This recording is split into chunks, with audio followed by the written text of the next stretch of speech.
Welcome to Double Exposure Book Club. Hi. This is the inaugural episode. For this month, it's a monthly show. For this month, we have played The Elder Scrolls Oblivion, which was my suggestion. And for you, for me rather, you recommended that I watch About Time, the movie from 2011. Yes. And Indiana Jones, Dial of Destiny. Time-related movies. This is also our first video podcast that we're doing and putting out there, so we will be stumbling through this. Let us know what you think. We might have to stop sometimes to check cameras and stuff. Bear with us. Please be patient. We have autism. Which movie do you want to start with? I'll be 100% honest with you. I know exactly what movie I want to start with. What one do you want to start with? Okay, so reminder for everyone at home. If you haven't watched About Time 2011, Indiana Jones, The Dial of Destiny 2023, or The Elder Scrolls Oblivion 2007, or its 2025 remaster. Check all those out. Or spoilers. Just hang out with us. There will be spoilers. I have notes. Okay. What are we starting with? We're starting with About Time. Okay. Okay. So, is there anything you want to ask me before I start going into the notes? Did you like it? These are my notes for Dial of Destiny. I was going to say that's way too big for... I have 2 pages for About Time and 3 pages for Dial of Destiny. Okay. Okay. And I messaged you last night, and I want you to say what the message was. You said you had very little notes for one Yeah. and a lot of notes for the other. So I went back and got more notes on the Dial of Destiny, right? Okay. Because I didn't have a lot of problems with the Dial of Destiny. Oh, man. But my God, did I have a lot of problems with this film. Get back in that chair. No, you're wrong. Like, you're wrong. Wrong. So, I wanted to ask you, when did you see this film? I wanted to ask you because I watched it last night. And I also, for context, I watched this movie with Georgia, my girlfriend, and we immediately watched The Dial of Destiny after. And we both liked Dial of Destiny a lot more. She had never seen an Indiana Jones movie before. And you showed her the worst one. And she loved it. But let's do About Time first. Well, I promise you we can get into it. Let's talk about them individually and then compare them. There's no way. So this is a joke. When did you first watch it? When did you first watch it? So I seen the trailers for this movie before it was coming out, so like in 2010. Okay. I seen loads of trailers for it. I was like, that looks really interesting. What age was I in 2010? 16 years ago. I was like, what? I was like 10, 11? Maximum 12, right? Yeah. By the time you saw but I seen that movie when I was, I'd say, probably 20, 21. I think it was on Netflix when I was scrolling through, and I was like, oh, I remember thinking that was good. Okay. Looked good when I was a kid, and I watched it, and I loved it. Mm-hmm. You haven't seen it since? I've seen it once since. I think the last time I seen it was maybe 3, 4 years ago. So, let me be explicitly clear. I did not hate this film at all. Okay. I love the second half of this film. Okay. I despise the first half of this film. What do you hate about the first half? Okay, so basically, right, the whole... When would you say... Should I play my notes first, and then we piece together? When would you say, like, before he meets Rachel McAdams you don't like? When there was 59 minutes left on the movie.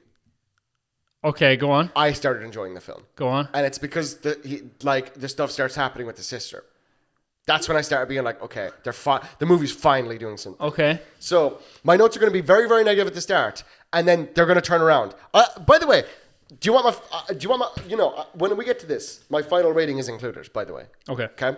So now some of these we're going to have to add context on because I just wrote these like on the spot. Okay. God, you're fuming. You have license to say whatever you do not like about Oblivion as well. So. This is, and again, we're just going to go. If he asks about the butterfly effect at the start, how does he not understand that saving Harry's play means missing Mary? Pissed me off. He understands how time travel works. He's seen a time travel movie before. So then when he goes and saves the play, right? He feeds the actor his lines. He's like checking his phone. Why don't I have Mary's number?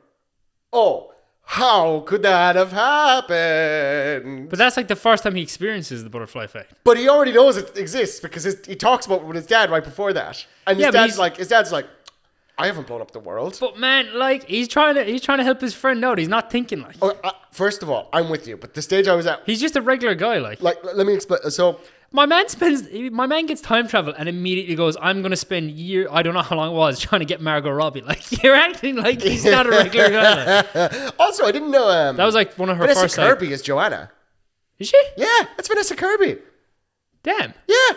Because Georgia was like, she's in The Crown, and I squinted and I was like, that's fucking Vanessa Kirby! Because she's never full face on screen. She's never full frame. I didn't know that. The only time she's full frame is in my favorite scene of the film. Well, sorry. That was like... At my time, it was my favorite. It's now my second favorite, but...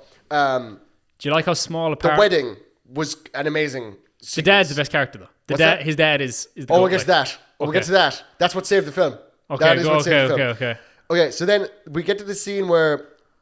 he's in the museum, right? And he's like, after fully stalking her, like, do you know what I mean? Yeah. But, like, you know, I get it. Like, I'm not confronting him on that, right? But like, the dialogue in the Rupert scene, Rupert is the fella that she gets with in that timeline briefly, right? Made me sick. Me and Georgia were nauseous. It was just such like, I will say, like, if you like cringe comedy, the first half of this film is cringe comedy. Why am I here? No, it is. It is because it's like, you know, it's kind of funny, you know. But the first half of the film is that 100%. Well, the opening scene with the New Year's thing, that is, you're just like, yeah. Yeah. But it's still like that when he's talking to her. And but that sets the tone for. She's like weirded out. Like. But that like sets the tone for who he is like. No, and I know because like what I did not realize it was as much of a coming of age film as it actually was. Yeah. Okay. So don't worry. Like you have to let me have my qualms at the start because then when they get ironed out, I'll let you go through it. And then. No. I want you to contribute, but just don't roast me over the goals. So then I said, why did Joanna give Tim her address? Insane, even for 2011, that she would do that. I understand it's a movie and you got to make a movie, but Joanna's like, well, since you asked, it was 5 Southwest Covent Garden. Like, it's like, what was that?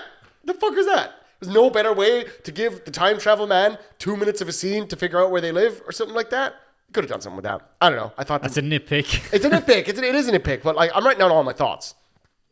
The party scene where he vomits what she likes at her is making me nauseous.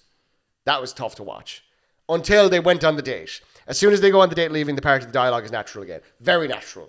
Very good. Very good. Because I'm on a roller coaster for this half of the film. You have to understand, right? Then I had a theory which turned out to be wrong. Okay, what was your theory? They're the parents, aren't they? It's a loop or a paradox. And then in brackets, halfway through movie. No. I really thought, but no. You thought he was going to be the dad? Yeah. Oh, okay. Because I thought the mother, like when you see, like when Mary opens when they visit his parents to announce they're engaged, Mary opens the door to his mother. And they have the exact same haircut, and their faces are very similar. I was like, she acquired an English accent over like years and years and years because.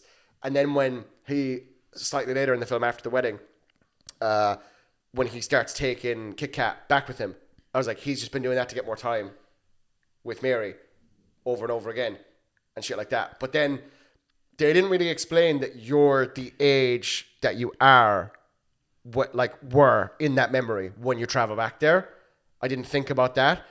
We see later on in the film that you are. So So I don't. At the time, that theory made sense. I'll defend myself on that. The wedding storm was my favorite scene thus far. Just the wedding storm is great. Have you heard the speech he gives the dad? And then he goes back and redoes it. Oh man, amazing! It's amazing. Okay, so keep in mind this is when I start coming around in the film, right? But the dad's speech as well is just like you could have made that out to be this big like thing, and it's just so natural. It is very natural. Oh man, I love him. No, I love him. Bill Nighy fucking kills in this movie. He's the best character in the movie. He's incredible, and also like Donald Gleason not pulling his punches whatsoever with their chemistry. Yeah, I think phenomenal. That was the first time he was a lead in anything. I think so. The only other thing is, did his Black Mirror episode come out before this? Do you know the one where he's the robot boyfriend? I don't think so. For the grieving. No, I don't think so. I think that was after, right? I think. Yeah. I'll Google that. It's like the third season, and didn't Black Mirror start in like 2009 or something? So it would have been after. Donald Gleason, Black Mirror. Also, have you heard of the concept of Ma? Ma. No. Have you seen Seven Samurai? No. Okay. Do you ever watch an action movie, right? And it's all violence all the time. And then right before the climactic fight, there will be a moment of peace with nature. Like in So, one sec. yeah. His Black Mirror episode came out in 2013, so it was after 2 this. years later. Okay, Yeah. so yeah, definitely. You'll be watching an action film. It's action all the way through. They're going to go to the final conflict, right? Checks cameras, all good. They're going to go to the final conflict, right? And then in Seven Samurai, this town that's been waylaid by these samurai warlords, you get about, I think it's like, in the extended cuts, it's like 12 minutes of rain falling in this town, like filling up the buckets and all of this. No dialogue, no nothing, just some gentle music. And people were like, well, why is that there? And they asked Akira Kurosawa, why is that there? And he said, if I don't give you 12 minutes or 6 minutes, however much it is in the theatrical cut, if I don't give you that time to sit and watch the rain buckets fill before all of this bloodshed, then how will you know what peace is? Yeah. You know? And it's like, that's what the wedding sequence is to me, where it's like, it's all going wrong, but they're like in the moment. And it's like, it's not exactly a droll, not colorful film, but this is the biggest explosion of color that we've seen since the opening of the film. And I thought that like, just watching the fluid dynamics and stuff like that, you know, all of those shots was the moment where I was like, okay, I have to start looking at this film seriously again, because it lost me for a while there, but it's doing really good things. Now I skip a bit because I just stopped taking notes for some reason, or else it didn't print. But let me fill in some stuff. I loved him realizing he has to let Kit Kat have the accident. Yeah. But also, he learned that her and Jay would be compatible. And I thought all that stuff was really, really good. And I was really, also, earlier on in the film, when he runs into Margot Robbie again, and she wants to sleep with him, you know, for whatever reason. Isn't it mad she's such a small part for what would become, like, she's probably the biggest actor out of everyone in that movie now. I mean, I would still say Rachel McAdams is bigger than Margot Robbie. She's just not as active anymore. Yeah. You know what I mean?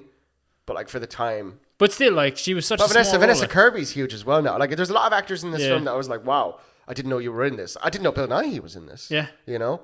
Davy Jones himself. The guy that plays the judge as well in the acting scene. I forget that actor's name, but he's a classical stage actor. He's from around the time of Christopher Lee and all that. But, you know, the guy that originally forgets his lines. Yeah. And then later on, there's a second guy that forgets his lines. But the first guy, this is his final film. He's a very, very well-known actor. He's been in a bunch of stuff. Forget his name. I'll put it up on screen. And Tom Hollander's in it. Not Tom Holland, Tom Hollander. He's the friend who's doing the play.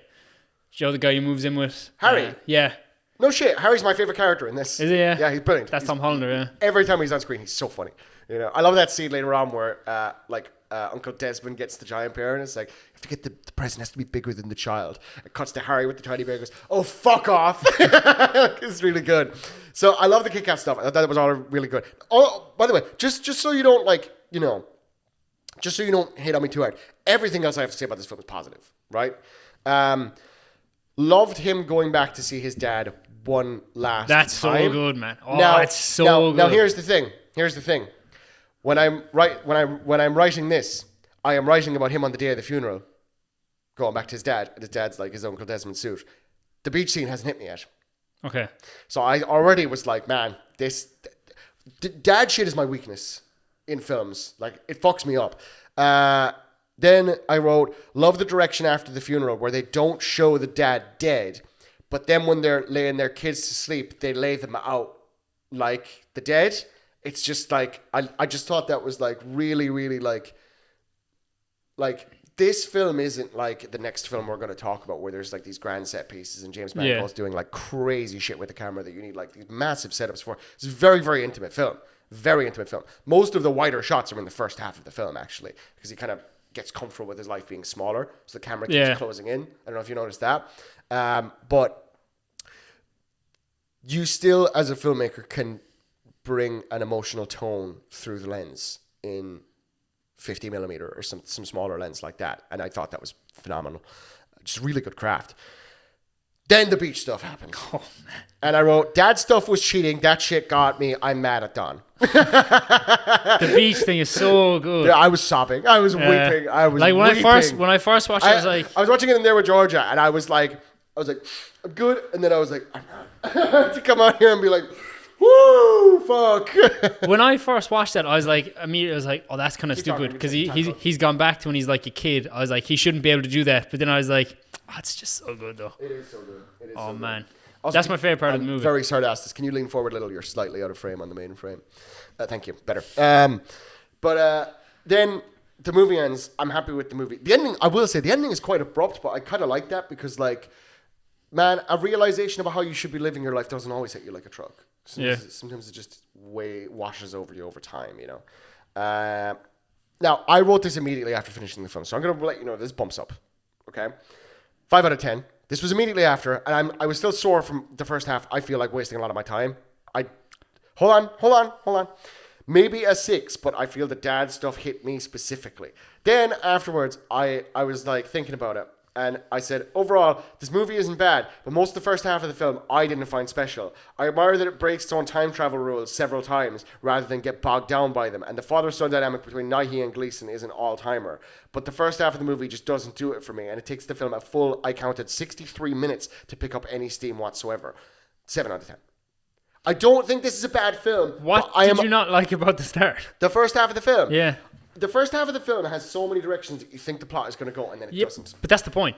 It's set. You just said there he gets happy living a much smaller, simpler life. That's the whole point of the first half. Is he's like when he's like chasing Margot Robbie, he's trying to set up. He finds out he can time travel. And he's like trying to set up this grand life for himself. Like Joe get like the 10 out of 10 looking woman and all this stuff. But then he gets a small life and he's happy with that. You have to go through the first half to appreciate the second half. I get you. That's interesting. I hadn't necessarily thought about it that way.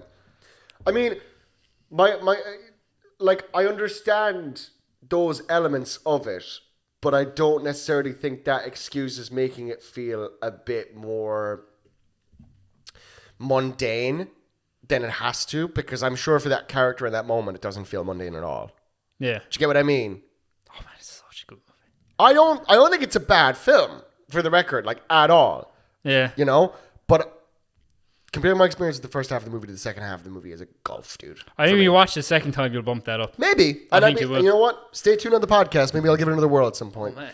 But the stuff there where he's like, he has to let his... Oh, man. It's just the dad stuff is so good. Like, we has to... I'm going to do something naughty. Check this out, audience. Check this out.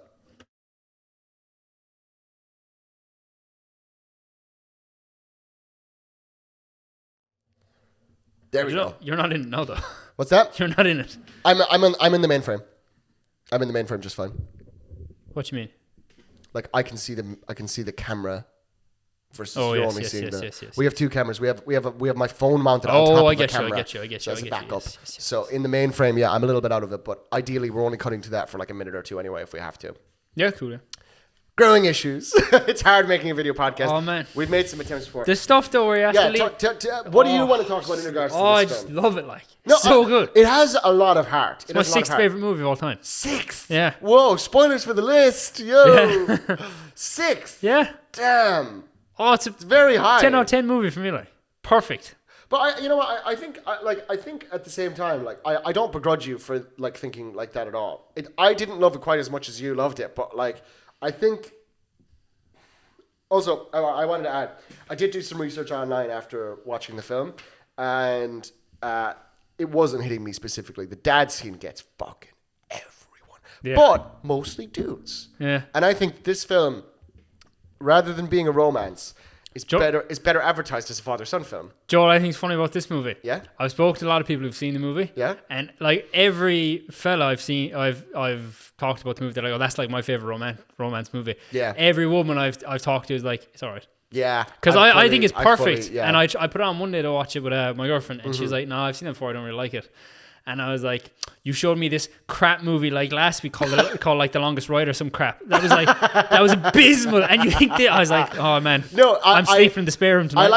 I like that it's a dude's romance movie, but also like there were so many times where like Rachel McAdams would like say something or whatever, and like she's just kind of a sleepy girl who isn't the most she doesn't have the same social battery even as Tim does, the protagonist. Yeah. And there was so many. George is quite like that. I'm quite like that. Like I have a much bigger social battery than her.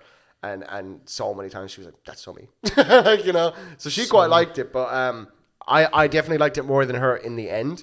But I think even just with the way they're setting up, that at some point he's going to have to leave his dad go if he wants to. He's to progress with his life, like, and he just accepts it. Yeah. One thing that I think is rather interesting, and the film doesn't really pay too much. It's really funny as well. It's quite funny. It is quite funny. One thing that the film doesn't really pay much attention to that I thought was quite interesting is the fact that like he has no son. Yeah. In fact, he seems to not want the son. Yeah. When he has, I mean, obviously he wants to get the child he had back. I totally get that, but I just thought that was interesting to sort of like let that part, like the lineage end in that way or whatever. Yeah. And I don't know if there's something intentional that I missed in there, or it was just like the director flipped the coin for the genders of the kids. I don't know, but I just thought that was interesting. Not something I noticed. Not no, yeah, I just thought it was interesting. But like overall, I really enjoyed the film, but the first half was hard to get through. You'll watch it again, and it's gonna bump up. I can tell. I'm sure it would, but it's like also like the first experience you have with a film like this, I think, is always going to be different because it's a time travel movie. Yeah. You know, although granted, like you're not doing crazy paradoxes or anything like that in this film. Get into that in the next film. Yeah, no, I liked it overall. I mean, I didn't have a bad time with the movie. The first half, I really didn't like. Obviously, I came to appreciate the first half a bit more after I watched it. But if I was reviewing... But that's the point of the first half. No. I understand that. But also, like, you know, like... I kind of think about a film in terms of like a cinema experience. So like, you know, most people, you're not most people. You'll watch a cinema twice in theaters. You saw Sinners 7 times? 7, yeah. Not all that was in cinemas though. Yeah, fair enough. But how many times in cinemas then? 4. 4? It's my most seen movie in cinemas. So I was going to watch it in the re-release again and I missed it. The most film I saw in cinemas was twice, Dune 1. Yeah. And I just wanted to make sure I had it all. Oh man, this is unrelated to this, but they're releasing Dune 1 and Dune 2 on the same day in Omniplex. I'll be watching that double feature. Fun. Is there anything else you want to ask me about or say about time before we move on to our next one? I don't really know. I just thought it was so good. Like I don't know how it's like a 7.5 out of 10. It's just not my favorite movie. What do you think of the characters though? I liked the principal characters, but like Rory got on my tits. But that's the point of him, though. He's supposed to. I know, like, but like. Rory's the deep of about time. Georgia said she wanted more about Desmond, which I thought was interesting. Uncle Des, yeah. Yeah, I thought that was interesting. He has some great dialogue as well in the film. But no, overall, I did really like it. The score is pretty good as well. But it's very like, for being a time travel movie, it's quite a mundane romance movie and a really good movie about losing your dad. Yeah. That's how I feel about it. It's like it's disguised as a romance movie. But also, like, you have to understand my perspective, where it's like 10% of the movie is that part I really like. But that doesn't invalidate the rest of it, but it does affect my opinion of the film. But it's almost like it's marketed as like a romance film, but they're disguised. It's tricking. Yeah. I get that aspect as well, and I respect that as well. So that's why it's not like that's why I'm not carving it up with a knife back to the 5. Yeah. But I don't know on this. Until I rewatch it the second time anyway, that's 7.5, somewhere in there. 7.25. Fine. And he'll watch it again. He'll be back on saying it's 10. I'm going to do a camera check and we will move on to Dial of Destiny. Man. Just insane, like. Okay. If not, we'll just go stand in the cupboard and we can just go back and re-record it. But if someone said that to you as well, you'd be like, "There's no way I'm doing that." No shot. I actually, last thing about it is I really like that when he comes back into the room to continue the conversation. Yeah. He's already getting used to using the time powers. Okay, so Indiana Jones and the Dial of Destiny. This is one of the most expensive films ever made at the time, and it bombed. The reviews were mixed, although actually less mixed than I remembered, to be honest with you. Okay. So, you and me both, George Lucas kids, you know? We didn't grow up with them, but our dads did, and we latched onto them, you know? I won't tell you where my favourite Indiana Jones movie sits in my top 10 movies of all time, because I don't want to spoil the list. It's high. Oh, that I believe. Which? Last Crusade's the best one. You mean Raiders? No, Last Crusade. Oh, Raiders is the first one. I'm so stupid. Yeah, the third one. Yeah, it's the best one. Which is funny, because when I was a kid, it was my least favourite of the 3. Now it's the best. And now it's the best. Easily. This made me really want to rewatch the original trilogy. I should have done that, to be honest with you, beforehand. Do you know what these two movies have? Well, these two have time, but I was like Last Crusade and About Time, The Fall or something. Yeah, I was also like thinking about that. Okay, so I gotta be honest with you. I really enjoyed this film way more than I thought I would. Because I was led to believe that this is another Crystal Skull. It's worse. It's so much worse. Oh, yo, you like Crystal Skull more? What the? Crystal Skull is not as bad. It's not. It's not. It's not great. It's not as bad as people say it is. What the fuck? Okay, all right. Let's go through my notes. You ready for this? I'm not going to say anything till he's done because. No. Well, okay. You can. No, I'll wait for you to finish because this is going to pop off. Right. Okay. First thing I noted about the movie.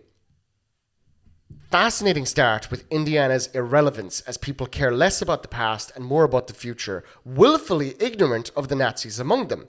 I said this is very prescient for 2023 when this movie came out, as now the Nazis are just open about it in Trump's second term. But that, right? Like, is that not, you know? Fair. But no, I think there's a point being made there. It's James Mangold. I mean, you know, he knows what he's doing. He knows what he's doing. And so does Boyd Holbrook. Fucking love that they're... okay, whatever else you think about this movie, I like that. He's good, yeah. Boyd Holbrook is like, whenever James Mangold He's his needs a man, bad guy, I will be that bitch. I liked him as the henchman. He's great. I like Mads Mikkelsen as the villain. Ooh, okay. That's my point of contention. Wait, we'll get to it. We'll get to it. This is my first impression of Helena as she steals the first half of the dial, right? Who? Helena. Oh, Phoebe Waller-Bridge. Yeah. I couldn't remember her name. Yeah. Helena. Helena is a little annoying, and there's too much action so far. But the action looks phenomenal, right? Then, now, I actually wrote more notes as the film went on, which is actually interesting. And also, I want to declare something right off this, right? Because I forgot when Crystal Skull was set, so I thought this movie was before Crystal Skull, after Last Crusade. That will become important at some point in this. Okay. No, I just got confused. I've only seen Crystal Skull twice, and they were both when I was a kid, and I hated it both times. Not as bad as you remember. We'll see. You know what? We'll deal with that in the podcast someday. How about that? Okay. Then Indiana Jones tier list coming soon. Fun. I also want to say at this point in the film, I was really skeptical looking at the opening, right? I'm also, when I'm saying like Indiana's irrelevance, the Nazis among them, whatever, this after the intro, right? The train stuff, after the train stuff. Yeah. I had mixed feelings about the CGI on that, but then when I realized what kind of story the movie was trying to tell, I gave it my full blessing. And I'll explain why. Really enjoyed the boat stuff. When they're on the boat.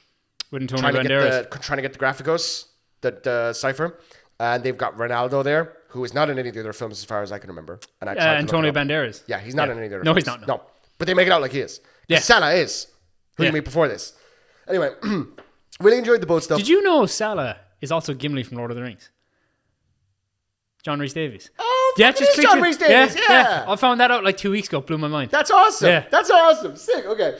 Top tier, the boat stuff. Top tier Indiana Jones, creative action, espionage, and dialogue. The only thing that soured it for me was Indy yelling, "My friend is dead," when we, the audience, had just met Ronaldo, and he didn't even know Indy well enough to know that he dislikes snakes, which the eel scene proves. So I had an issue with that line. I thought that line was dumb. Helena was finally like, woo, and he could have shared that moment with her, which he clearly wanted to, but then he was like, "My friend is dead." It's like, you don't know this guy. Apparently, I found this out, no one knows who Ronaldo is, okay, or how Indy knows him, except Prime Video, because if you pull up the trivia during Prime Video, they specify that he knew him in his World War II days. Okay. That's the only way I'll ever find that out. Is there not a line saying that he used to smuggle with him? No? No. Well, there is, but it doesn't specify like timeline or when or like, is this recent? Like, you know. So, thought that was weird. The guy playing Ronaldo, though, was good. Yeah. You know? Antonio Banderas, yeah. Puss in Boots. Yeah. No, he was great. Okay, at this point. You have an issue with that, right? Very minor issue. Very minor issue with that. That they didn't give you enough backstory on this guy he met. But he's godfather to this girl. Bashaw? Yeah. Yeah. And Toby Jones was like his best friend in World War II, but they only just introduced that. Well, like, yeah, we haven't seen all of his adventures. I don't think you can give the Ronaldo stuff I'm pretty a sure, down point and not. But I'm pretty sure Basil is in the comics. And has been since like the 90s. I don't know. I will fact check this and I'll put it up on the screen, but I'm pretty sure that's an established character in like the lore. Because there's Indiana Jones books and comics and stuff like that, you know? Like young Indiana Jones Chronicles and stuff like that. River Phoenix, wasn't it?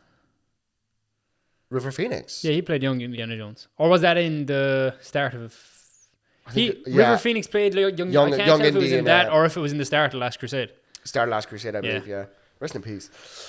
I have no opinion on Teddy, I write here.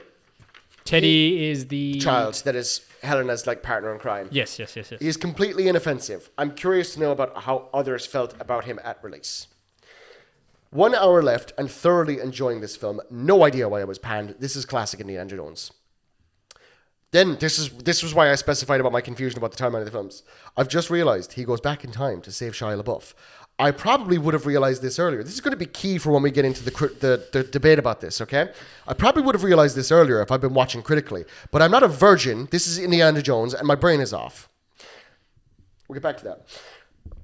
Then I wrote, I'm starting to like Helena. This misogynist over here, I already know what he's going to say. Georgia knew the solution to the water displacement puzzle because prior to watching this movie, she had read up on Archimedes.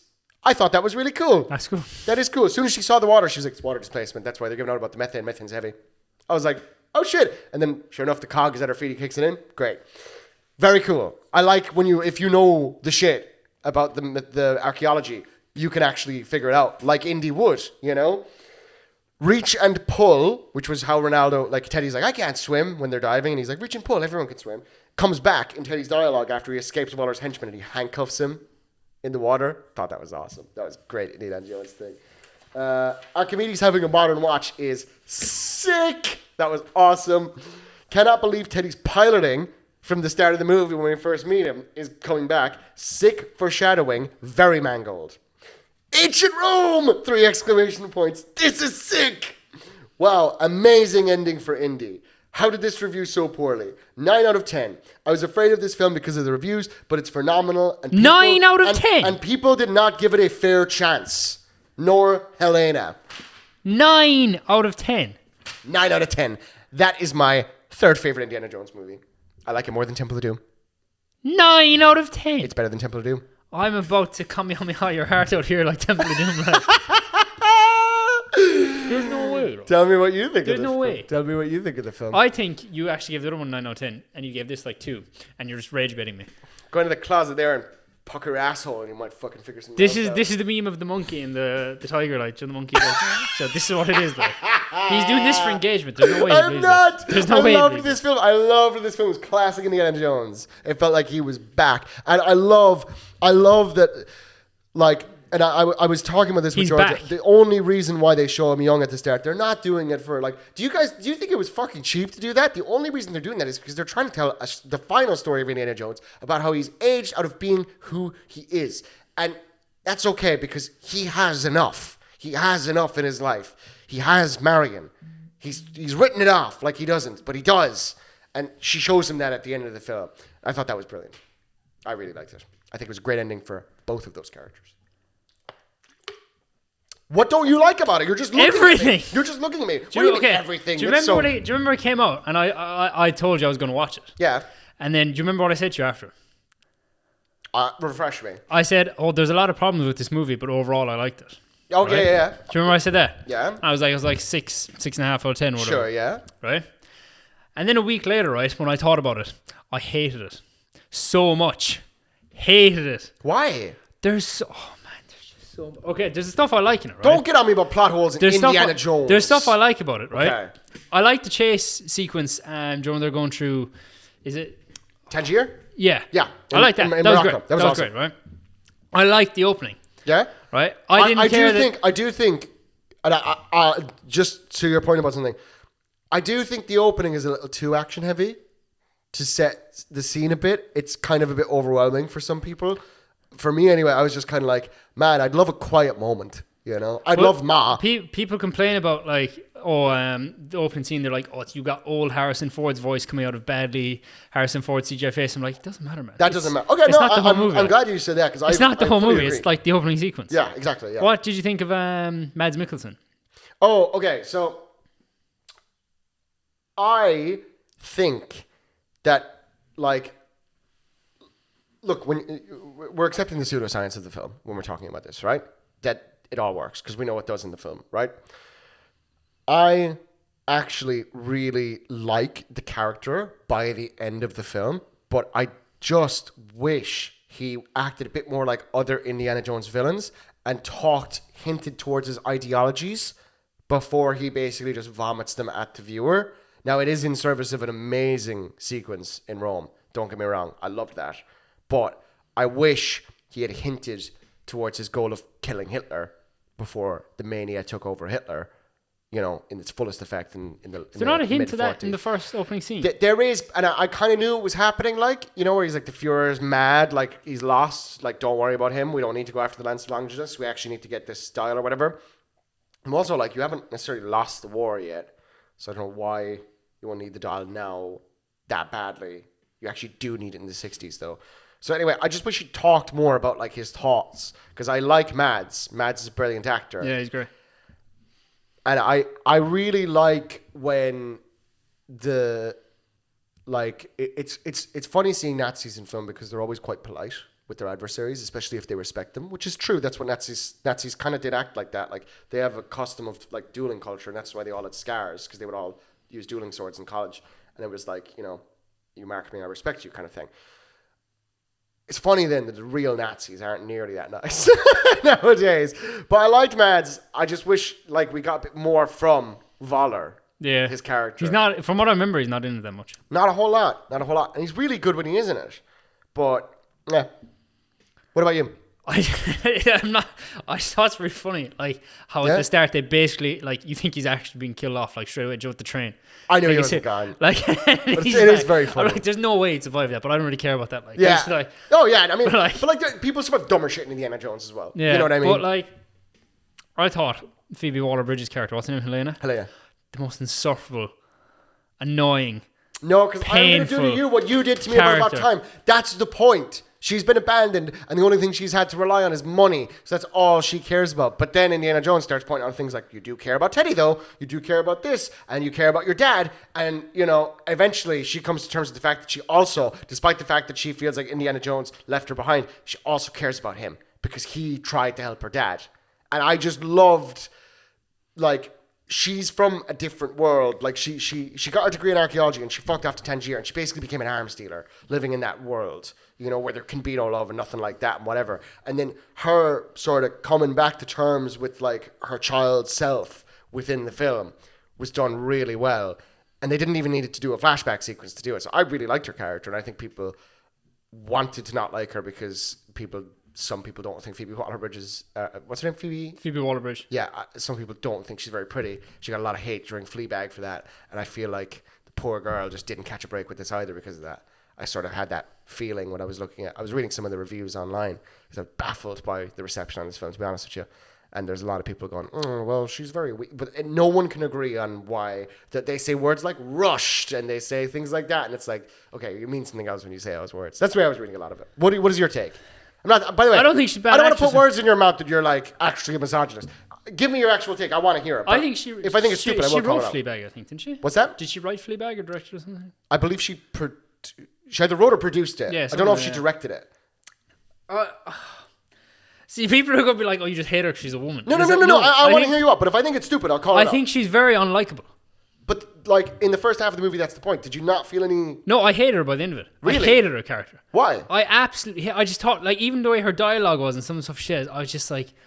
There was one thing, I can't remember exactly what she said, but I remember, like, when I came out, I had a massive gripe with it. I can't remember what it was. I've only seen this movie once. Like, I refused to watch it again. Wow. I came out and I was like, there was some line she said, and, like, I can't remember exactly what it was, but it was, like, basically just, I thought just disrespected the whole Indiana Jones franchise. Like, can't remember what it was off the top of my head, though.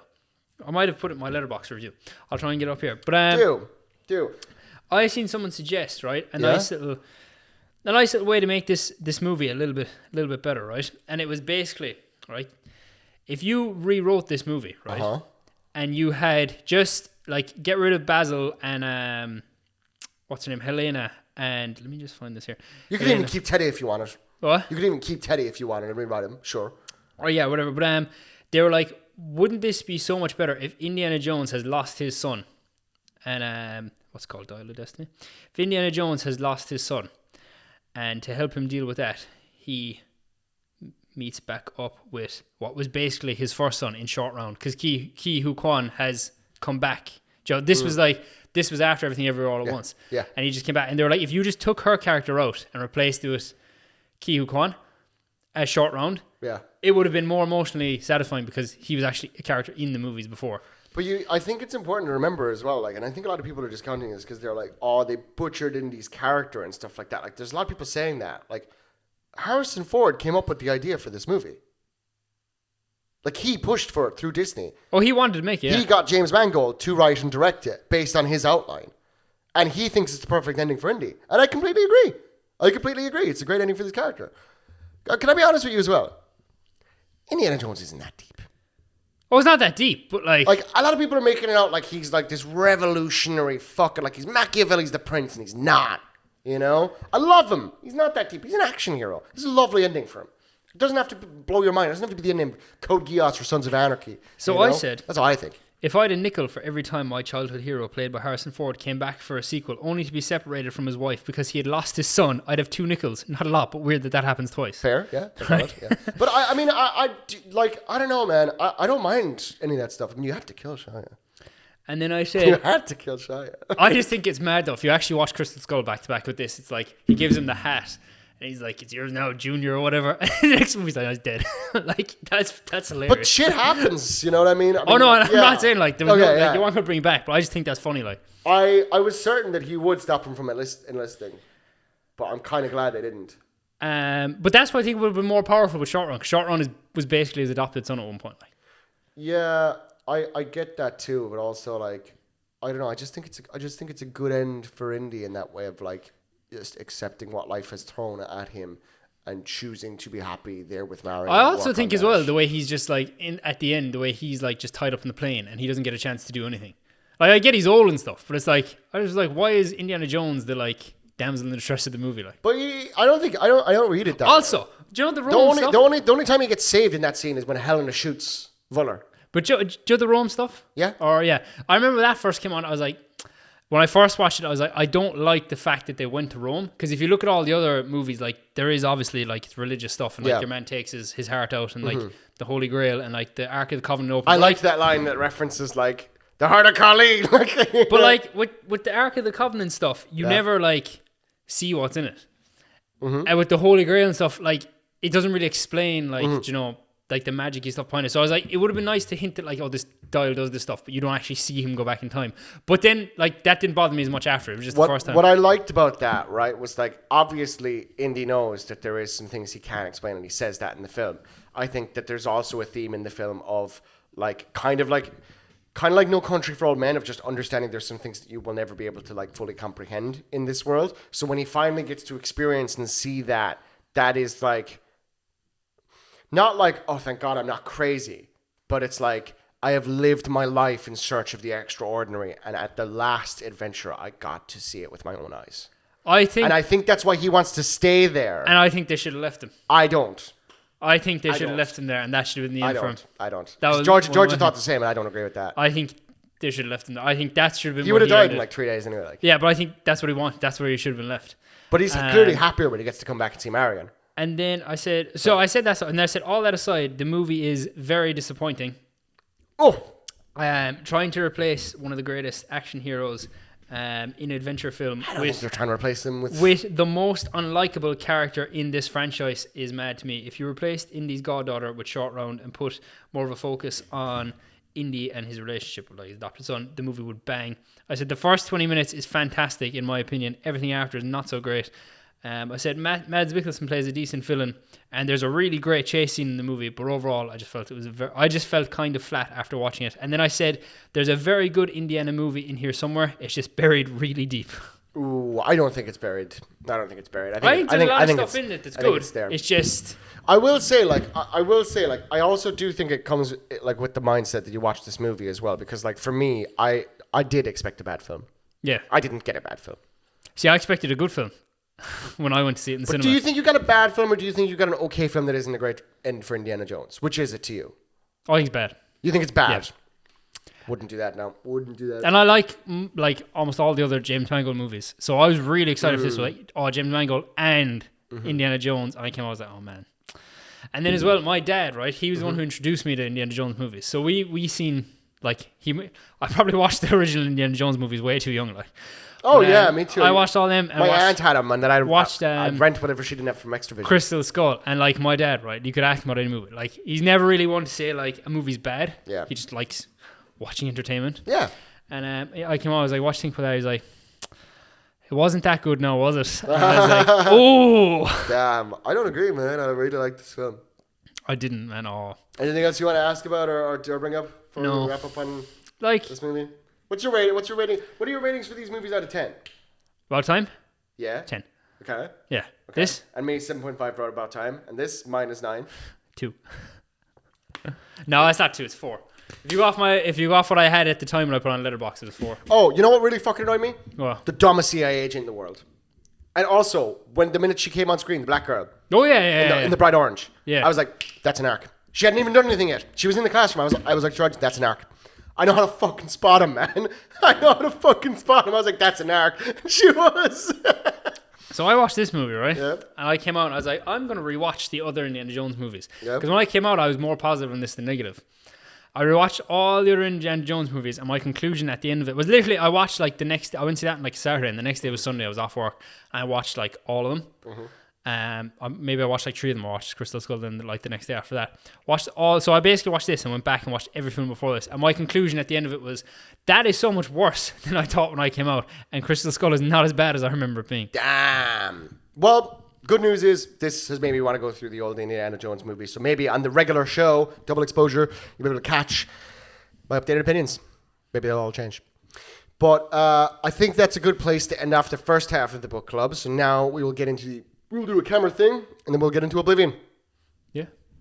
But what I would say as well is you watch Chris Stuckman, don't you? Yeah. You're a fan of his reviews. He's okay. Yeah. You know, like Indiana Jones. I don't agree with. I don't agree with a lot of his reviews. Same with Jeremy Johns, but I think he's cool. Yeah. Yeah. But do you know how like he's really passionate about Indiana Jones and stuff? Yeah. You should. I think it'd be interesting for you to watch his review and see what he thinks. How did he feel overall? Oh, he hates it. Hates it. Hates it. But he is like a Some lot people are of. fucking hard to impress. I think it'd be interesting to see his points on it and see what you think of that. Oblivion. You played the remastered. I did. I'm going to send you into Oblivion after your takes on those movies. Are you? I am. Did you not like this game? Oh no, I meant on your takes on the movies. Oh yeah. Yeah. But how did you feel about this game? Overall thoughts? Yeah.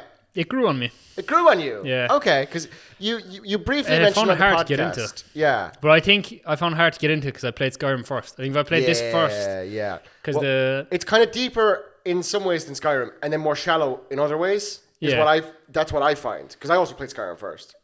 I liked the character customization in terms of you get in Skyrim you pick like Brett and whatever. In this you pick Brett and it's like pick one of these 2 options now. Like, are you from High Rock or are you from the docks? Yeah. And if you're Skyrim, are you from East or West? Yeah, it helps with the immersion of your does a lot. character. But then as well, when you are like leaving, you have to pick your not standing stone, but like your star sign. Your star sign. Then you have to pick. You have to make a class. Or pick you one. pick a class. Did you make one? I made one. Yeah, best. Yeah. And there was something else you had to pick as well. There was like 3 options because before you leave, it's like you can change any of the trees. I like that. Then I also like how. I don't know if it says this to you. Maybe you don't know this. You probably do. That those major skills you pick are the big ones for what levels you up. Yeah. And then the minor ones still contribute. But I think you need to level a minor skill 37 times to level up. But you only need 10 or 11 major skills. But when you level up as well and you sleep in the bed. And you get to check. Because I was playing for ages. I was like, when am I going to level up? Yeah. And then you level up. And then it's like pick 5. Yeah. Or it's like pick 3 to upgrade whatever time. You can do 2x5 and 1x2. Yeah. Yeah. Or you give whatever kind of. And they all govern a different like statistic. So like you don't necessarily need to go enchant magic or regen. You can just stat into like I think it's fortitude or intelligence. Yeah. And that buffs up your magic or regen. So like the variety in the build crafting is actually way deeper. Yeah. I thought. And I actually think I like that more than the perk system. See, although in an ideal world, I would like both. Yeah. And instead of there could be like a minimum like attribute, like fortitude, like let's say smithing, right? You need like, I don't know, say it's governed by endurance, but also you need to have like 25 smithing and then you can put the point in. Yeah. But skill trees could be way smaller then. Yeah. Do you know what I mean? Because there's a lot of bloat in the Skyrim skill trees. See, when I finished playing this, I played a little bit of Skyrim just to compare it afterwards, right? Okay. So, in this, you have a lot more stuff as well, like willpower and things. I was like, I don't know. And then when you go to like barter and buy stuff, it's like you can do this thing of like. First, you can raise their disposition, and then you can barter. That confuses the shit out of me. You still don't get it? I still don't get it. Okay, so basically, you persuade them to raise their disposition, and then they're willing to let things go for low prices and buy from higher prices for you. Okay. So you have to make them your friend first, and then you can haggle a little bit. But also, the slider is very misleading. Yeah, it's very misleading. Because realistically, at the highest disposition, every trader will, at maximum, buy for 55% of value and sell for like 70%. Yeah. So like, it is a bit misleading. I think if you played with that a bit more after like me telling you this, we did this as blind as possible. So I didn't give you a lot of tips. That's another thing with the game, right? Yeah. Is Skyrim's definitely way more accessible. Yeah, this I agree, just throws you into it. And it's like figured out, because for ages I couldn't figure out how to use the magic. And it was annoying me. Like I was like, how do you use the magic? And then I was there and I was like, with the shield. I had the shield in my hand, never once used it. But I was hacking a fellow with the sword, and next thing I press the button and my guy just gives him the scan midway through the fight, like, and next thing my man's just been obliviated, like he's gone. I was like, oh. Yeah, that's kind of fire. But I like the spell hotbar more than using it the full hand. Yeah, I prefer that. I much prefer that. Like, cause it keeps your immersion as well. Because in Skyrim, then when I was playing after, I was trying to play someone similar to what I was playing with the sword and the fire. And unequip the shield, and I was like shooting fire, hitting, or else I was like, you have to press up, unequip, equip, shoot, go back. I was like, that keeps your immersion where you can just bang.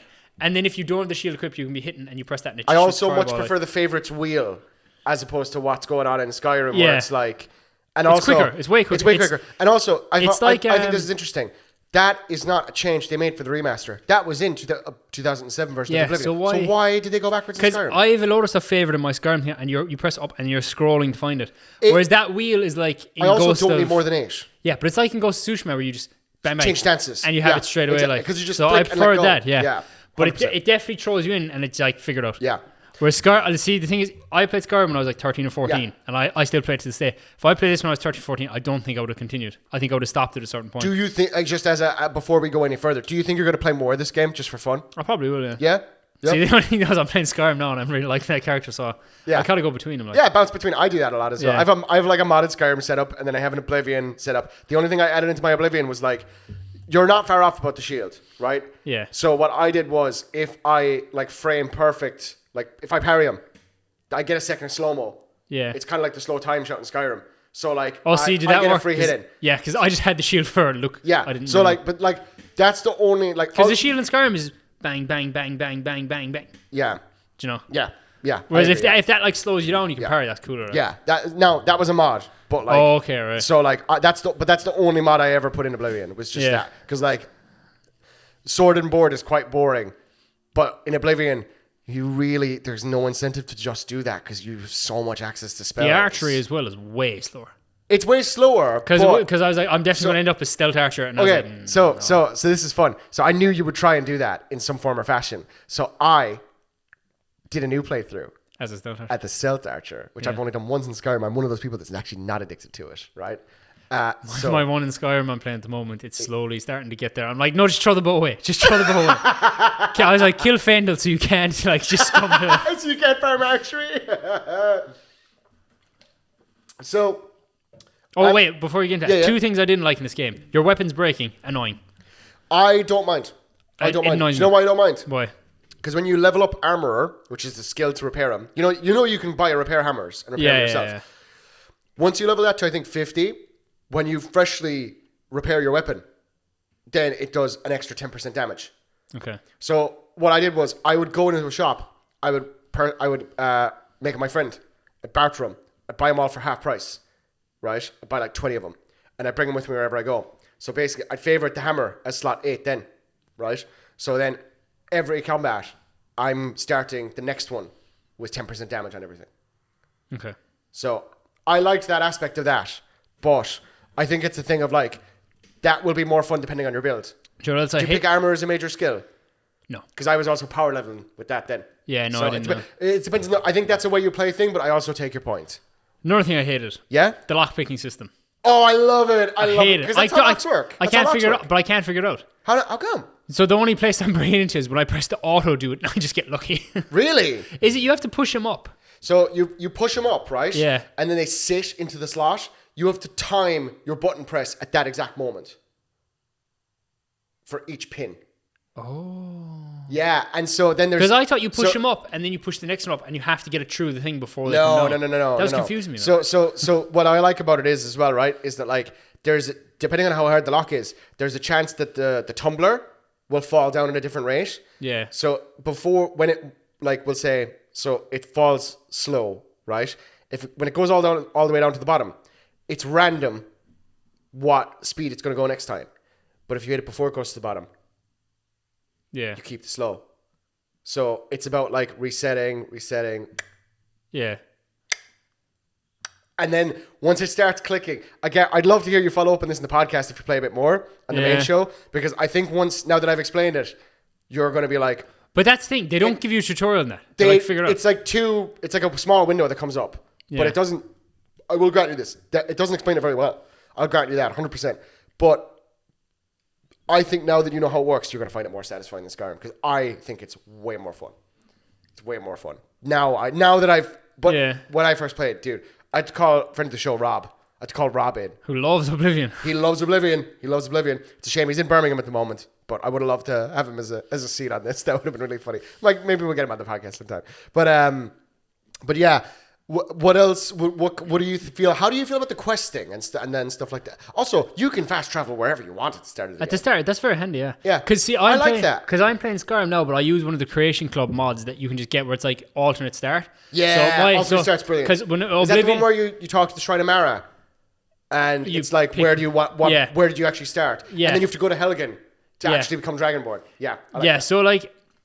In Oblivion, I was like, I'm just going to play this trying to dabble in a bit of everything just to talk about it here. But I was like, I'm going to play Skyrim to compare them side by side, and I'm actually going to RPG that. So my character in Skyrim was, I started as an Imperial soldier. Let's go. Started with them, and I was like, the whole quest is going to be, like, I'm going to start streamlining the main quest of the... Get Dragonrend.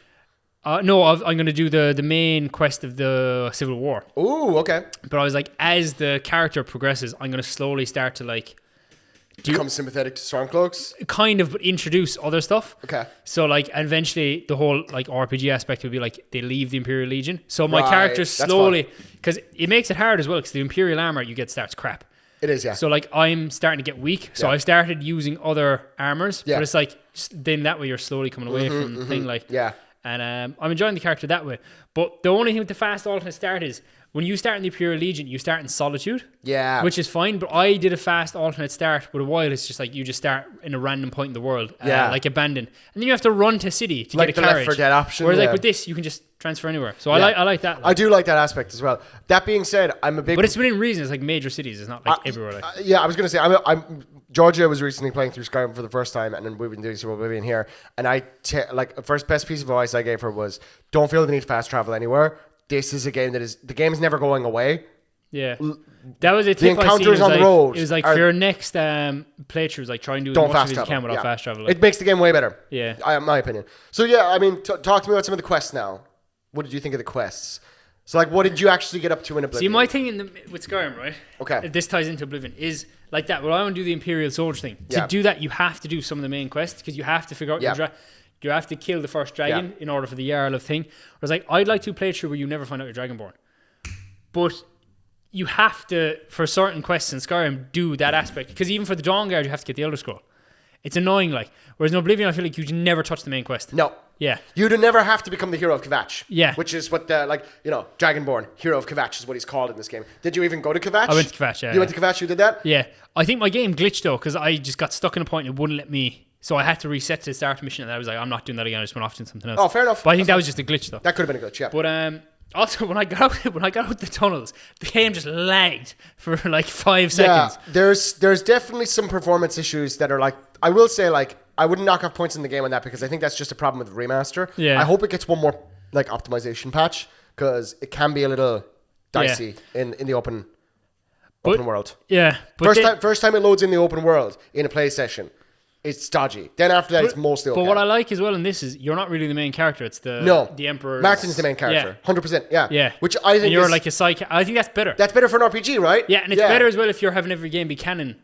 Yes, each other. yes, 100%. Yeah, 100%. I completely Because even, agree. for example, even like where you were like there the last day where we did the D&D with the Skyrim. Oh yeah, so just for context, we're doing a D&D in the Elder Scrolls, and I started them in Bruma. Yeah. Which I knew you had just been in. Yeah. For, But this. when you did that as well, you like, because it was set 2 years after Skyrim, you had to acknowledge what happened to Dragonborn. Yeah. You could do it in Oblivion and not acknowledge what happened to the main character. No. You wouldn't need to know, like. No. Yeah. No. So. Yeah. But I'd like to do a playthrough where you're not the main character of Skyrim. Yeah. So, like, just when you want to do certain quests, you have to. Do that annoys me about Skyrim. Because Skyrim is in like a frozen world state until like you basically get the Horn of Jurgen Windcaller. Yeah, and more or less until that. But if you want to do the Dawn Guard, you have to get the Elder Scroll, which is near the end of it. Yeah. Georgia actually got to that point in the Dawn Guard before. Without the main quest. Without that, yeah. And she was like, what do you mean there's an Elder Scroll dragon? Yeah. You know what I mean? What do you mean? It's like, okay, I guess I go to Blackreach. Yeah, and then as well, I don't know. But I also, minor point to Skyrim though, you don't have to wait for the blades to figure out where the dragon is. Yeah. Elder Scroll dragon is. The Dawn Guard tell you to ask the guy to college. Yeah. So you can actually like, I did think that was interesting. I didn't know that. But anyway, sorry. Yeah.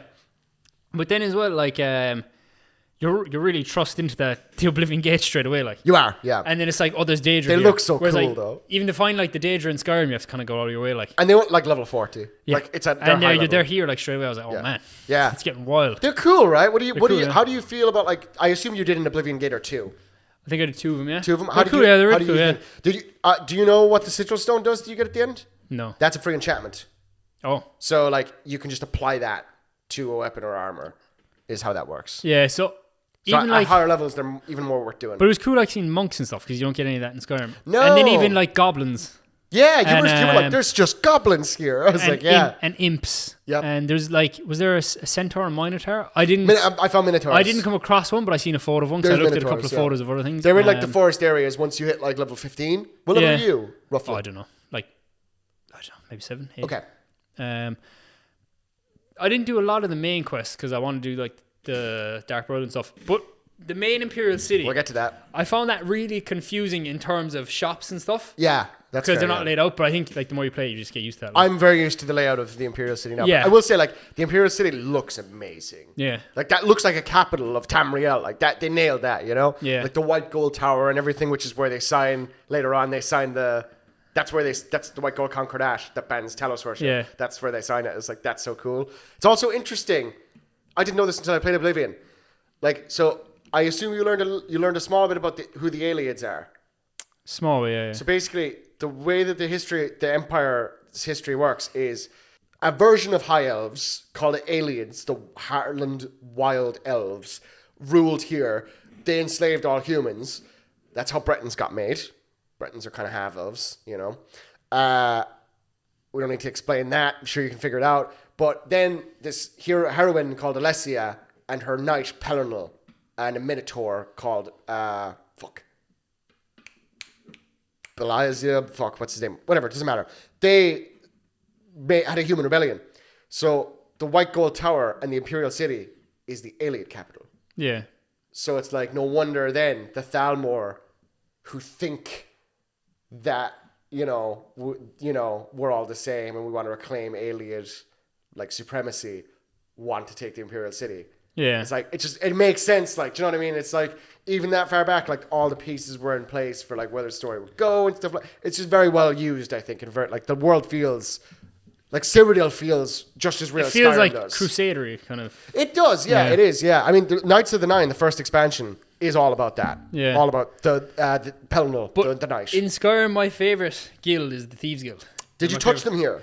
We'll get to that. Okay. So but like how you find the Thieves Guild is Brynjolf comes up to you and he's like, oh, lad. Never done an honest day's work for that coin, have you, Yeah, lad? and like that's fine to get Yeah. into it, but I think it's way more interesting this game where you see the Grey Fox wanted Posters, and you that's can ask way about cooler. it. It's way cooler. That's way It's cooler. Yeah, it is. And then I only went as far as like the initiation thing where it's like you have to race the other two. Yeah. And, They can win, by the way. Yeah. And if one of them gets They- there before, you can pickpocket it off. Yeah. Well, I thought that was interesting. Of like you see the wanted posters first. Yeah. Like that It's competitive to get let in as well. But that builds because they it keep more, their numbers limited. Yeah, but that cool. builds it way more before you do anything. Way more. Whereas yeah. like if you like, And let's say, I'll spoil this for you. There's no like rat way in this. Yeah. So like that doesn't really exist from what I can remember. Yeah. It's been a while since I've done the Thieves Guild. But- But even it still feels real because they had to build it up so much, and they clearly have a tunnel network, and they work through the beggars way more in this game. But I would have liked if in Skyrim, if like Brynjolf could come up to you and do that, but it was like, let's say on a certain day at a certain time, it's 24/7. He can come up to you. I wish you until you do that mission, he keeps coming up to you. You start with 15 with all races. You should have 20 sneak and 20 pickpocket, and have given a coin to a beggar in Riften, and then he approaches you. Yeah, that's how I would have done it. Do you know what I mean? Yeah, because he just instant. Yeah, or if you just found the right way. Yeah, that could be another way. Yeah, and it's like, oh, lad, you found whatever. Yeah, 100%. But it's like that's some of the stuff in Skyrim that like, see, I've been kind of lacking from a role I have play nostalgia aspect. from Skyrim, but it's very like the quests are kind of forced. They're a bit rigid. Yeah, I found when I played Skyrim the first time, the only quest I never naturally found was the Dark Brotherhood one. Yeah, that's Skyrim. fair. Yeah, and I had to ask my cousin how he did that. Yeah, because he was doing some of their quests, and he was like, oh, you have to go here and talk to this guy and stuff. I was like, that's the only quest I feel is not like, but because even with the companions, like.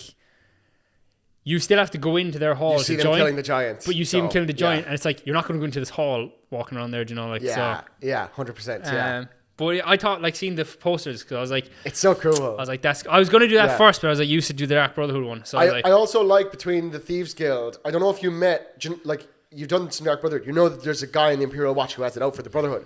Yeah, there's one for the Thieves Guild as well. So like the Imperial Watch commanders are real characters. It's not just like. I think Commander Caius is in one quest in Skyrim. The lead guard of Whiterun, the capital city, is in one quest. And it's the one where you poison the meadery for the Thieves Guild. And he's never seen again. Yeah, but even as well... Like, they're way more real in You this. only really encounter one person as well if you want to kill the Dark Brother. You don't really encounter them otherwise, you know? Yep. Yeah. But... Yeah, so I did the Dark Brotherhood quest up to a certain point, and then just to talk about it, I just watched the ending and stuff. But... Yeah. How far did you play then? I'll ask you. So the first thing you said to me was like, just kill someone. I kill a guard I get a start. I didn't kill a guard because like Skyrim, the first time I played Skyrim, I just started attacking the guards, see what would happen. So I was like, they're definitely going to body me here. So I just killed this random one. She's like, look at my flowers or something. I was like, where was she in the middle of nowhere? In the Imperial City. Oh, okay. Yeah, because it was my first time. That's brave of you. And then, but I didn't get any bounties, so no one was around. Like no one saw it. Yeah. Yeah, and then you go to bed and then you wake Oblivion up. is also the animals don't watch you like they do in Skyrim. You have to kill a chicken to get last witness killed or whatever. Yeah, they don't watch you in this game. Anyway, go on. Sorry. And then you wake up and Mr. LaChance is there and he's like, man like Lucy LaChance. I see you killing people, boy. I've seen you're killing people. Yeah. Have you asked? Did you do his dialogue about rumors? I think I did. Yeah. Dear brother, I don't spread rumors. Yeah. I make them. Oh, he's cool. That's cool. And then the first guy you kill is the pirate captain, isn't he? Yes. I didn't realize there was a whole like way you could go like sneak in a barrel, get in there, kill him. Oh, I go in through the crates. But I just walked in, and just hacked him, and then came out and killed his whole crew. But I was like, but that's the Skyrim mentality, because in Skyrim that's the way you do it. Really, but in Oblivion, there's a lot more options. Because then as well, the next one where it's like kill this guy, you get a bonus if you drop the thing on him, and you don't kill the Nord. The Nord, Graham the Nord. Whereas in Skyrim, it would be like, I'd walk in there, just kill him and kill all his guards and walk out. Yeah, but in here, it's like... They make it fun. Did you find the crawl space in the wall and all that? See, I went in, but Skyrim made me, I didn't kill him. And then your man started messing me up in the hut. I was like, this guy's going to kill me. I ran out into the street. I was like, oh, now I'm going to have to deal with the guards. The guards just killed him for me. Yeah, and then you lose your bonus. And then you lose the bonus. But I was like, if that was in Skyrim, the guards would just start attacking you. Like. Yeah. So it's very different. Like. But it's like they see you're running away, and he has a two-handed broadsword. Of course they're going to do like it's cool. Yeah, it makes sense. Yeah. But then like all the other... Did you reload and redo it, or did you I did, yeah. And just to see, like, but it's it's cool. Like. Cool. But then every quest kind of has that, the bonus objectives. Yeah. Like even the one where you're at like a party kind of a thing. Is it a... Oh, that one's so and you can turn the... You can kill them if you want. You can turn them against each other. Turn them against each other, yeah. Yeah. And then... I found it funny as well how there's like a glitch in this game. I looked it up after, where it's like it's a glitch with the vampirism disease where you start to go bald. Oh yeah. So sometimes you can get it where as your stage as a vampire progresses. Did you become a vampire? No, I didn't know. Okay. A balls to get rid of in this game. You need 5 filled grand soul gems. Yeah, because when I played Skyrim for the first time, my first playthrough ever ended because I contracted vampire disease, didn't know, and I was going outside. I was like, the sunlight is harming you, and I was like, I didn't know how to fix it. I was like 14, so I just restarted. Yeah. It sucks in this game. Yeah. It sucks. But then you're like... It's easier to manage, but it's way harder to get rid of. Your man's like, go kill them all. And I like this. I didn't know you could do this, but I liked after you can pickpocket and put garlic into the vampire's pocket and it weakens him before you fight him. No. Yeah, I only found that out after. On Vicente? Yeah. Wow. Which is very interesting because it made Yeah. So if you pickpocket garlic into him, he gets weaker when you fight him. Did you do the side quest with the shadow scale, Argonian?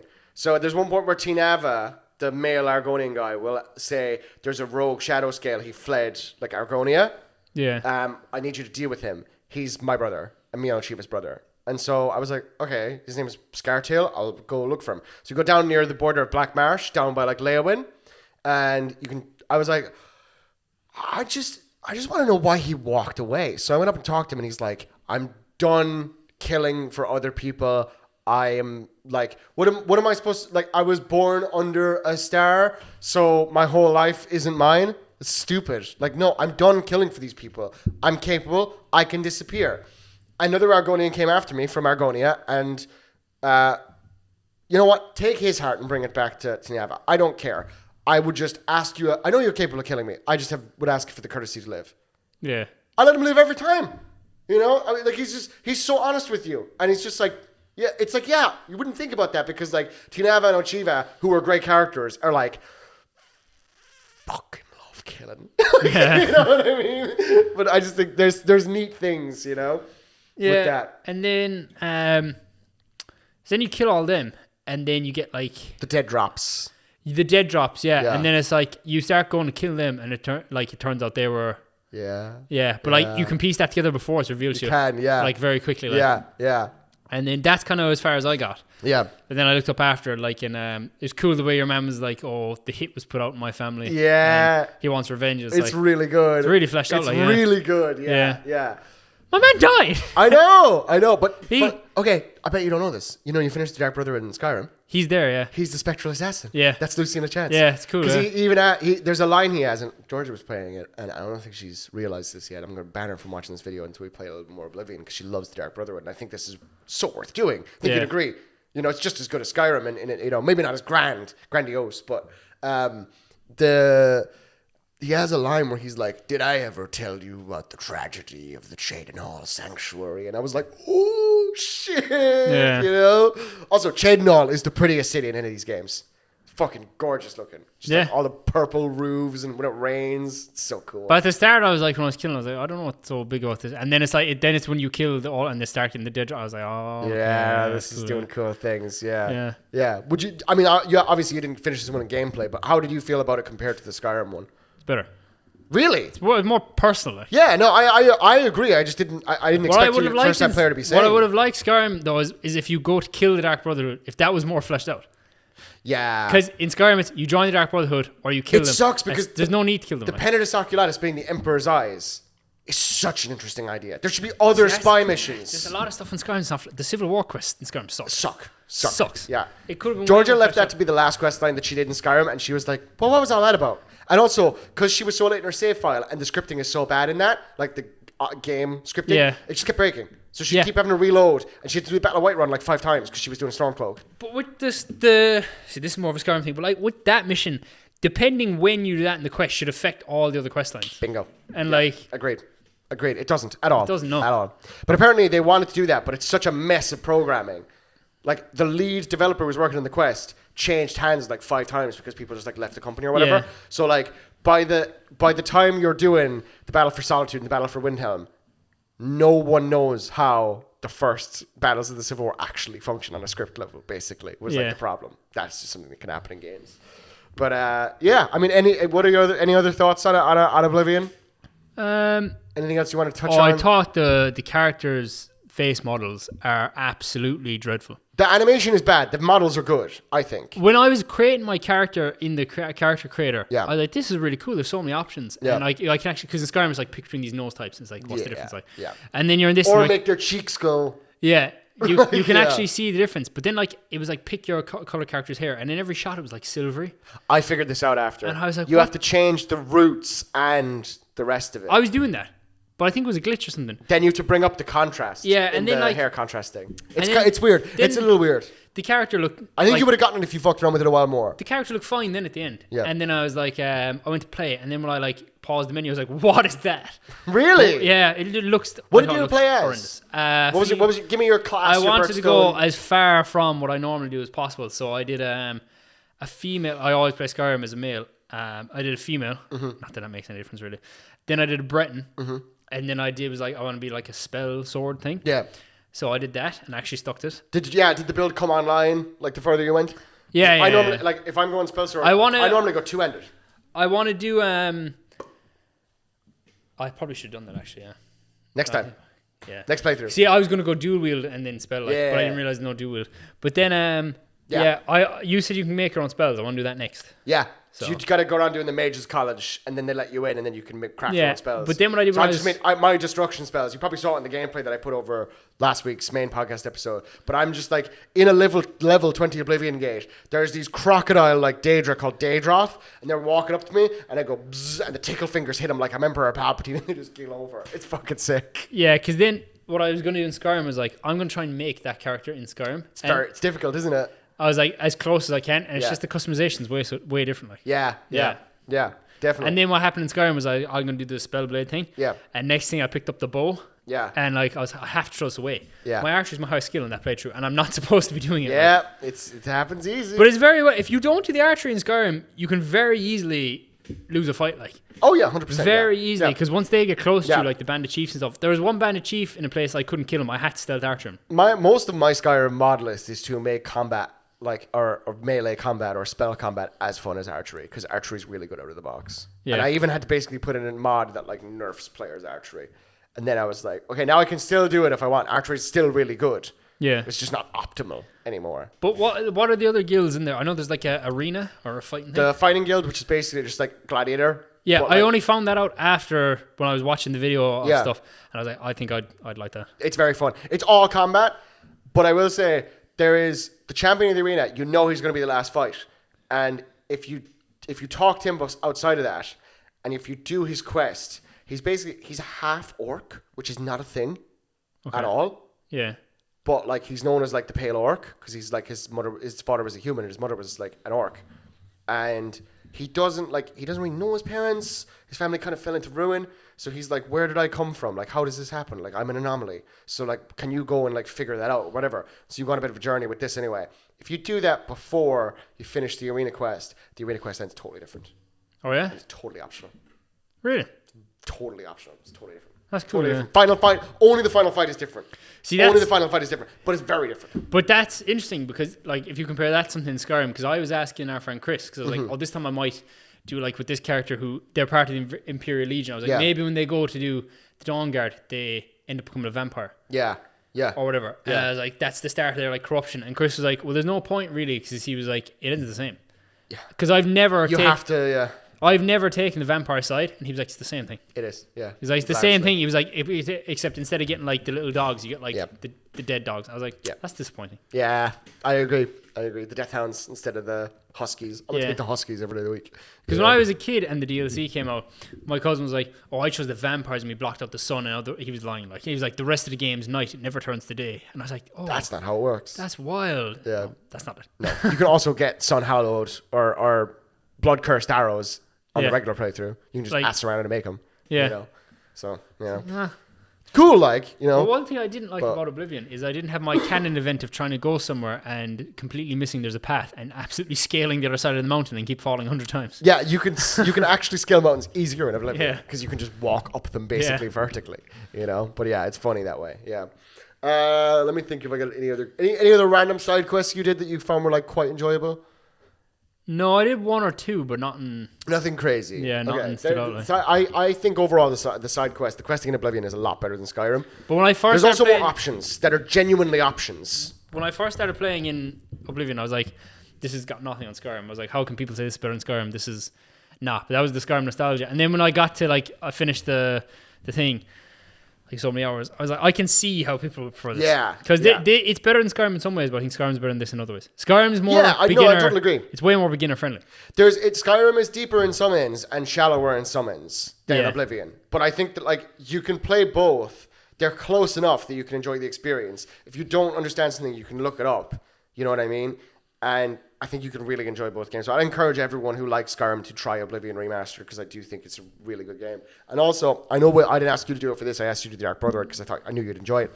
But the main quest in this game is fucking miles better than the Skyrim one. Like Martin Septim's story is I didn't get incredible. that far in that, so Yeah. I might.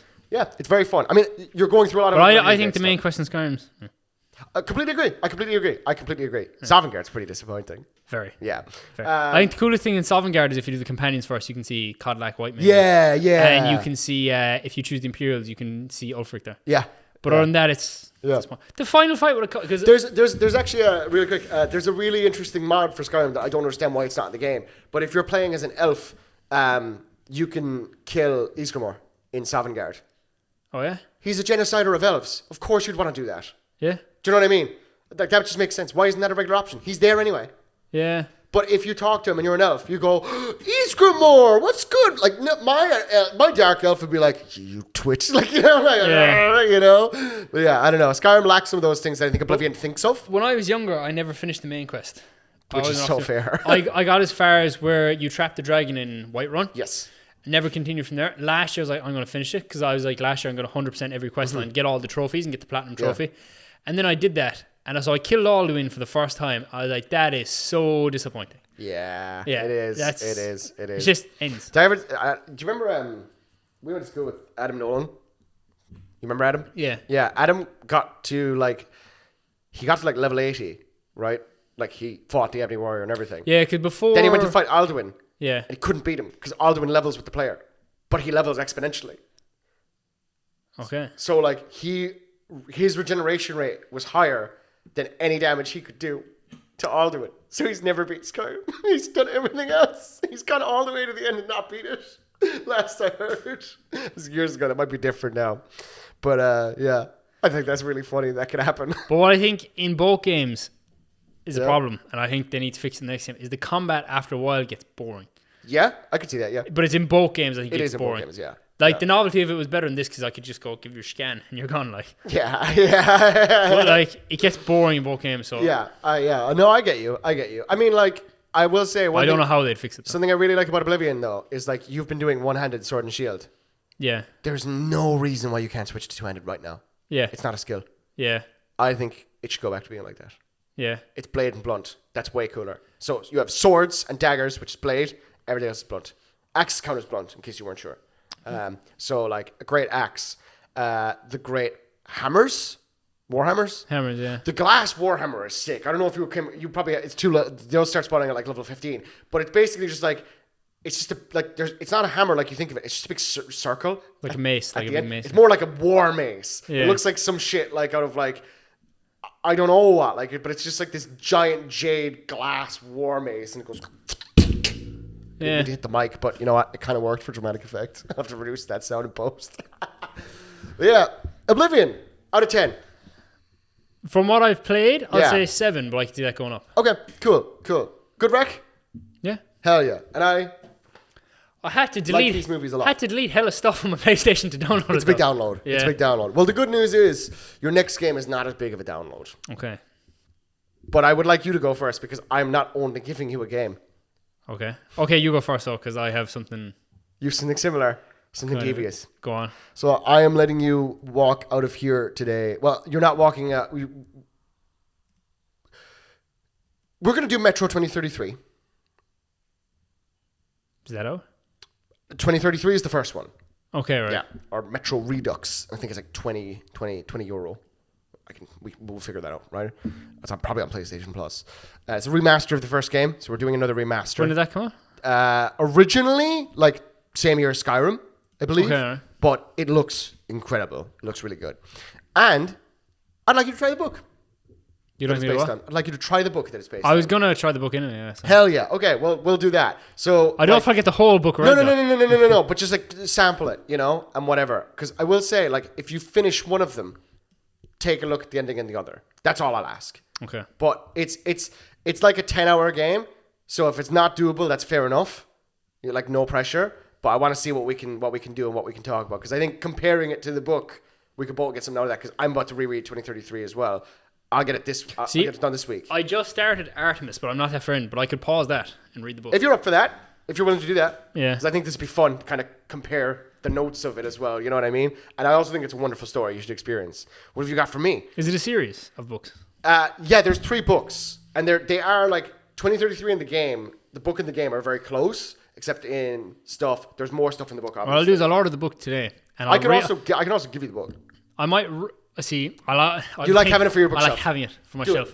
Because eventually, if I ever have kids, I want them to be like, "Oh, Dad read all these books." Yeah. So, I could see Metro being a book you pass down. It's pretty good. Yeah. And what I do as well when I finish a book, this is really getting into book club here. I bought like a little notepad thing. I write notes, what I thought about. That's awesome. I was like, who's my favorite character? That's what I awesome. thought, what I didn't like. I rip it out and I put it in the back of the book. Oh, that's so cool. So I was like, I might start doing that. Because then a while ago, I was just looking through my books, and I was like, what did I think of this book? Yeah. I was like, that's so cool to see. Like, because as well, I put a note of where and when I read it. Yeah. It's like with The Hobbit, I read most of The Hobbit. Oh, that's cool. When I was younger. It was like the second. Well, I read the Hunger Games book and then The Hobbit was the next one, but I didn't finish it. And then I finished it this year and went back and reread it. So my notes say like what I thought about it when I was reading it when I was like 14, and then like I was reading it this year when we were in Finland. Yeah, it's cool to see the difference. Like that is fun. I was like, that'd be cool if I picked it up in 10 years and be like, you're where was I in life when I read this? Yeah, that's really cool. That's very fun. I like that. Okay, what have you got for me? See, I had an idea, but I was like, how long of something could I give you? Because I have 2 options. Okay. But I think we could do next time. I was gonna get you to watch Yellowstone season 1. Ooh, I'm down. But that's long. I'm down though. Like if you want, episodes. what do you want to do instead? What was your option? We were on about earlier the Indiana Jones movies, and you were like you might rewatch them and rank them, and then we talked a little bit about The Mummy. Yeah. And you mentioned last you never finished Pirates of the Caribbean. Ooh, How many of those have you seen? I really want to rewatch the original like 2 or 3. Because what I was thinking is if you watch the entire Pirates of the I'll Caribbean franchise, all 5 films, then you'll finish Metro. Yeah, but I was thinking if you watch all 5 of those films, we could rank them and The Mummy and Indiana Jones. But I know you haven't seen all the other mummies. Okay. So hold on, but for the sake of book club, it's the Pirates. It would just be the Pirates of the Caribbean. But like down the line when you rewatch it, we'll do another video on the channel, and that'll be the ranking of action adventure movies. I like that. Oh yeah. All right. Pirate Saga for me, and then for you, Metro. I'll finish the Pirate Saga. You'll finish Metro. Yeah. I'll do my best to finish it. This is going to be fun. This is fun. This has been a delight. I like the show a lot. So you have 5 films to watch now. I'm down. I think we've cooked on this show here. I think we've cooked. But it's not called cooking. It's not called baking club. It's called book club. And we've learned a lot today. Yeah? Yeah. Check out About Time. Why am I saying this at the end? Check out About Time. Check out Dial Destiny. Check out Oblivion. You've already done that, right? I hope you did. There's no point now. Maybe we've sold someone on it. Yeah. Let us know down below what you think of these wonderful little pieces of fiction. And very nice. We'll catch you back here on May 1st for Metro 2033 and Pirates of the Caribbean. May 1st. May 1st is Friday, my guy. Oh, yeah, this is going out May 1st. June 1st for Pirates of the Caribbean and Metro 2033. Yeah. We'll see you then. Until then, enjoy the main show and the tier lists and all that. Yeah. Those are also on the channel. Can I press it? You can press it.